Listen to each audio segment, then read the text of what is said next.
Туризмот во Македонија е во подем. Во првите 10 месеци од годинава имаме повеќе од 5% зголемување во вкупна бројка на туристи, но и околу 3 милиони ноќевања. Воедно пред некој ден на Скопскиот аеродром беше регистриран 3 милионитиот патник, што е рекорд.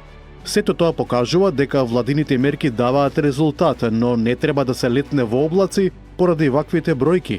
Македонија има потенцијал за многу поголем развој на туризмот.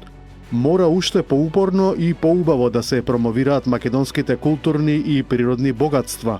Секако и сите тие локалитети многу повеќе да се средат. Некои локалитети целосно и да се разбудат, например бањскиот туризам. Природата дала многу минерални извори, а Македонија има многу малку пристојни бањи и хотели со таква содржина. Да не зборуваме за развивање на вистинското планинарење и скијање, нешто за што земјата има огромен потенцијал. Владата е на потек, туризмот може да биде навистина значаен мотор за раст на целата држава.